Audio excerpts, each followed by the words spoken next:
T-Dog, J-Boy, and me, I'm Lugs. Our pride and joy is pumping our mugs. Be careful, kids, it could get rough. We're flipping our lids on sports and other stuff.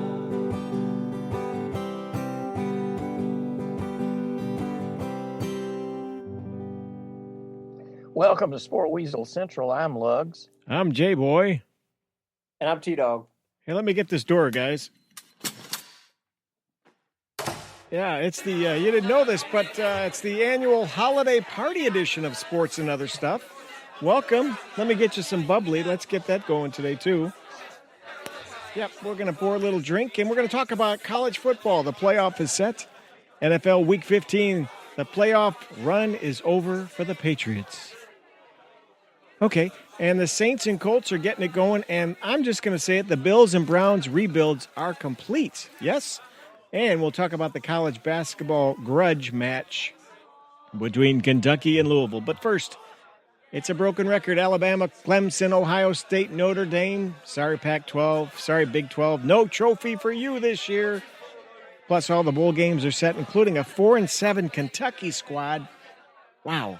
Taking on NC State in the Tax Slayer Gator Bowl on January 2nd. So, guys, lots to talk about. What do you want to start with? Let's go, and welcome to the party, by the way. Thank you. I'd have to say the top four teams are no surprise and never are going to be, because it's dollars over really playing skill. Florida could beat either Ohio State or what's the other one? Notre Dame. What's the other one, he says? Sorry, I can't pronounce Notre Shame. Anyway, they're going to get decimated. No Alabama game. No game. I mean, it's going to rip out Brian Kelly's hair plugs and just be awful. And Clemson will kill OSU.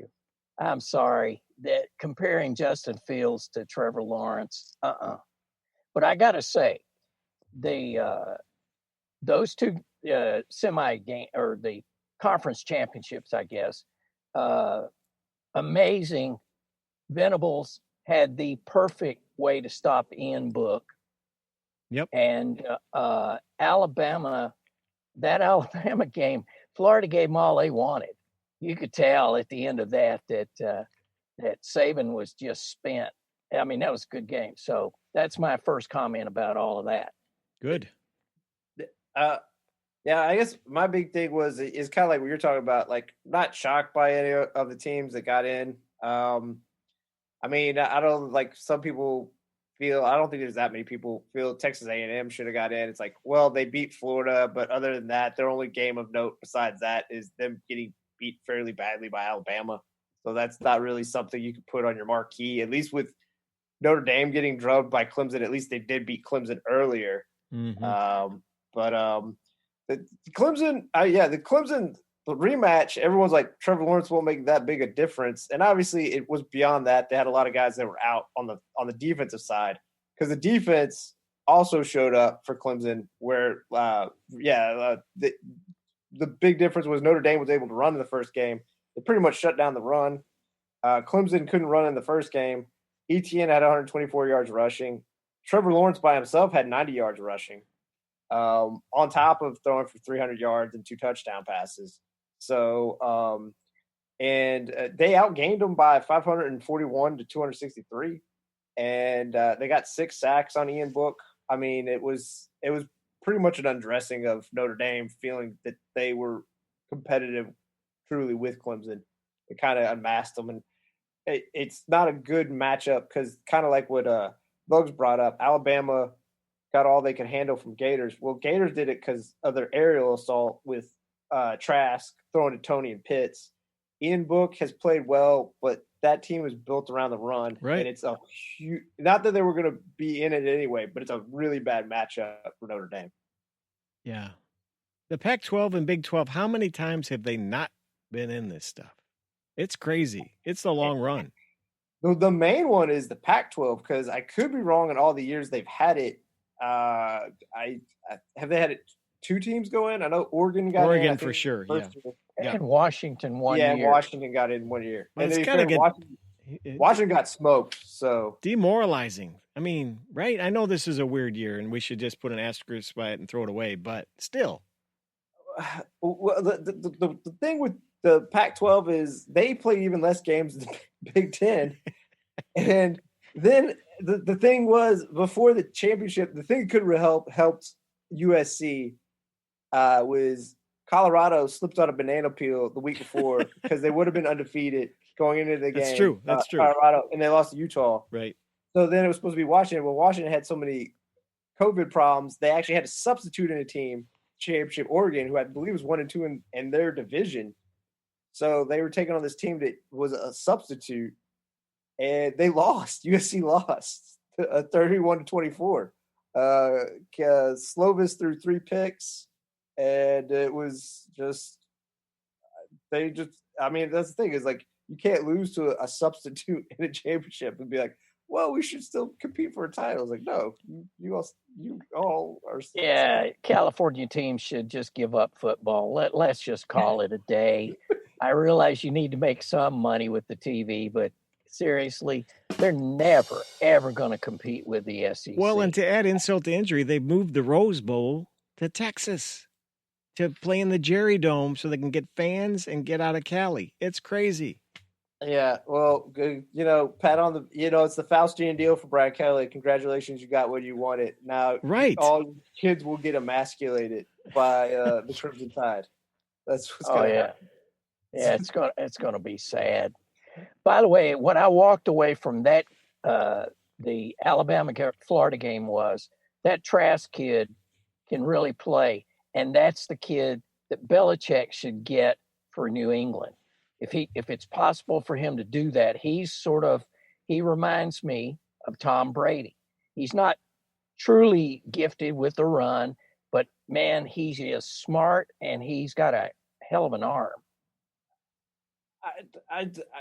Kyle Trask is one of those ones that's hard for me. I'm not saying you're wrong. I'm not saying he can't end up being a good pro. Of the 2 quarterbacks, I think Mac is probably going to be a better pro. I don't know this. I'm just saying from kind of watching him, that's what I see. And the other thing that's really, for both of them, honestly, because, Mac Jones has Najee Harris, who was the player of the game. Oh, yeah. He was, in a game where there's everyone like Devontae Smith balling out, Kadarius Toney balling out, Kyle Pitts balling out. Najee Harris was the best player in the game. The way he ran routes as a running back who's 6'1" and like 220, he solidified he is going to be the first running back taken off the board if he leaves. Fantastic. Like, he cut it above everyone else. But I will say for Kyle Trask, he is very talented, and obviously he did kind of expose a weakness. So, which down the road, if the championship is Clemson, Alabama, that's the thing. Alabama has to be on pause. I still think Alabama should be considered the favorite, just because I think all the firepower they have on offense. So, is that how you see it playing out? Alabama wins all. Yes. Yes. I guess. Just because for Ohio State, it was. They turned it on late with, they went to Sermon, who wasn't even their starting running back. And think about it, he ends up having the record for rushing in a single game. For Ohio State, which is a big statement, considering Archie Griffin and other Heisman Trophy winners have come out of there. Eddie George. And Eddie George, yeah. That's whose record he beat. And it's just, but the main thing that came out of that is the 2 games where he played good defenses, Fields did not look right. And I know in the championship game he was missing his top 2 receivers, but still he looked shit. He looked shook. Clemson, you're not going to have it's going to be even worse. If you struggle against IU's defense, you struggle against Northwestern's defense, you're in for a world of hurt. So that's why I don't see again, congratulations to OSU for Big Ten bending over backwards to make all these changes to the rules over and over again to help you. It's not going to matter. You're going to get curb stomped. Well, they got a little time to heal up anyway. Yeah. Okay. Well, and that kind of gives us a transition to the NFL. I mean, yes. weekend was an interesting exercise. Obviously, New England, for the first time in a long time, didn't make the playoffs. Yep. Cam Newton will be gone. One hit wonder. Well, speaking of hits, the man has taken too many hits. You can tell he looked like an old man out there. He didn't have any of his juice that he once had. He's just taken too many licks. I will say in that game, I know maybe he's looked more off in other games. He didn't actually play that poorly against a good defense in Dolphins. I don't think that was really his problem. I mean, the big problem in that game was the Patriots year long. The problem has been they can't stop the run. Miami ran for 250 yards on them. Yeah, and but the old Cam would have had at least a couple of moments. He didn't have a real moment in that game ever that I saw. No, to be fair to your point, Miami maybe gave up a little yardage, but again, Patriots only scored field goals. They scored 4 field goals. That was it. And I know that stats aren't overwhelming, but again, Tua played a heady game. I know he threw for only like 145 yards, and he had a pick, but he played smart. Like they leaned on the run. They know not to put too much on the hands of a rookie quarterback. It's Belichick. You saw a few weeks earlier, Herbert got emasculated by him. Just take it out because, again, just pound the rock on them. That's what you do against the New England, and that's how Miami won it. So, yeah, New England will be back. I mean, because if all the guys come back, what was it? 8 guys opted out because of COVID. They'll be back, and I think they have some draft picks, fairly high draft picks. So yes, they will. But it is a big day because it's the first time they haven't made the playoffs since 2008, and it's the first time they're going to be 500 or below since 2000. So that's since wild. Belichick started. That's wild. Yeah. So yeah. Well, and Brady. They managed to come back in that game. The Bucks did, and I think it's like his issue is Bruce Arians. That's just not a fit. Never gonna be. Never ever. Never gonna be. You got this 3-year-old guy. You got to play to his strengths. Now he can still throw the long ball sometimes, but his strength is those short passes, intermediate passes, and just taking what the defense gives him.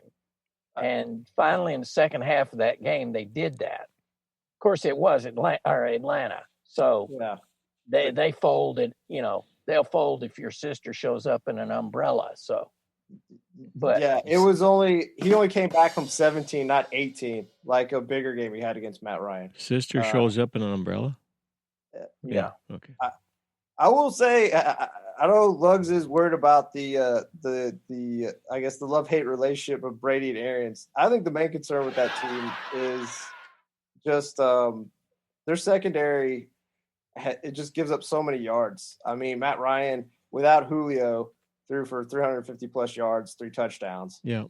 We saw a few weeks ago where Patrick Mahomes threw for almost 300 yards in the first half. We saw Jared Goff, who struggled against a beleaguered Jets team. He threw for over 300 yards on it. Like as nice a story as it's been for the Bucks, they're not getting even sniff the Super Bowl. I don't think. Oh no, not at all. Mm-mm. They'll lose in the first round. Yeah, I mean they might win a first. It depends on who they're pitted against. But speaking of the Jets, so they gave up that first round pick. I got to give it to them. It's still professional players who still go out there to win. They don't care. Play like you win, coach. Big picture, if you're a believer that Trevor Lawrence could be the savior of a team, but personally, I think they'll keep Sam Darnold. They've got how many 5 or 6 good picks. They're going to rebuild. They just got to get rid of